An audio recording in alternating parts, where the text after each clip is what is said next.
계엄령이 실제로 발동이 가능할 것인가 지금 상황에서 민주당도 평상시에는 불가능하다고 보고 있습니다. 다만 두 가지 상황에서는 계엄령이 발동할 수 있다 이렇게 보는 건데 첫 번째 상황 국지전 같은 북한 관련된 이슈가 있을 때 그리고 두 번째가 이 부분입니다.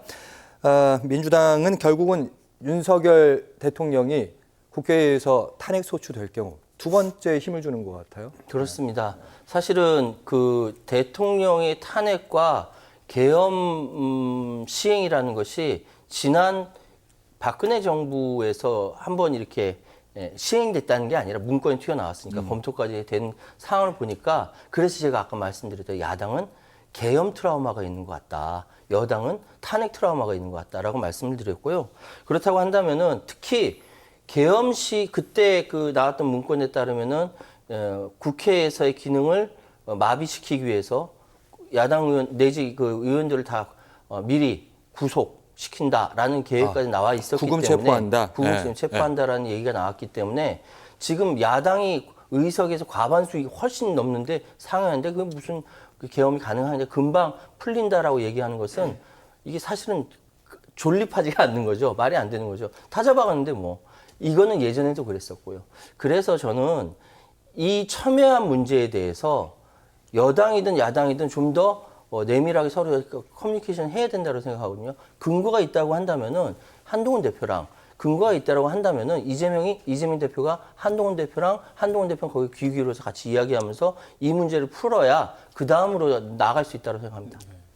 그러니까 지금 말씀하시는 게 이제 문건 아닙니까? 박근혜 전 대통령 당시의 문건인데 이례적으로 이제 2018년 문재인 전 대통령께서 인도 순방 때 이례적으로 국내 산안에 대해서 브리핑을 합니다. 청와대 대변인이. 그러면서 뭐라고 얘기를 했냐면 기무사가 쿠데타 음모를 획책했다. 그래서 대대적으로 수사를 합니다.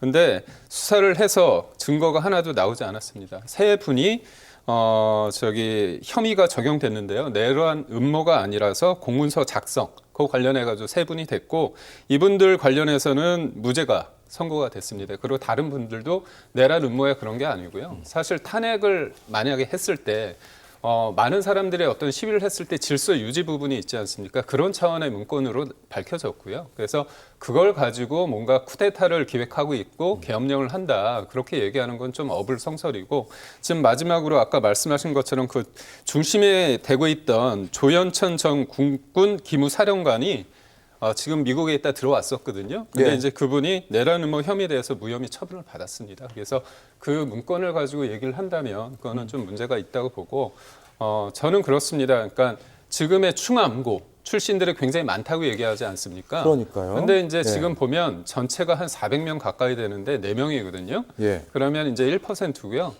김대중 정부 시절에도 이제 특정 고등학교 라인에 있는 분들이 좀 있었고 그거에 대해서 문제 삼기에는 좀 그렇고 같고요. 1% 이상인 학교가 많습니다. 근데 네.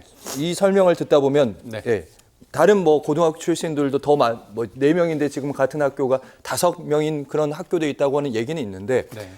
국군 방첩사령관, 777 사령부 사령관, 행안부 장관, 국방부 장관 다 흔히 말하는 꽃보직, 요직 중에 요직이잖아요. 이 부분. 그러니까 결국은 이제 장성 중에서 이게 군은 굉장히 랭킹이 있지 않습니까? 밑에 있는 분들보다는 위에 있는 장성이 더 누가 있느냐가 더 힘을 쓸 수 있겠죠. 그래서 그런 부분 가지고 이거를 그러니까 억지로 좀 뭔가 이렇게 끼워 넣는 그런 부분에서는 좀 문제가 있다고. 나쁘게 보니까 더 나쁘게 보이는 거 아니냐 이 말씀 알겠습니다.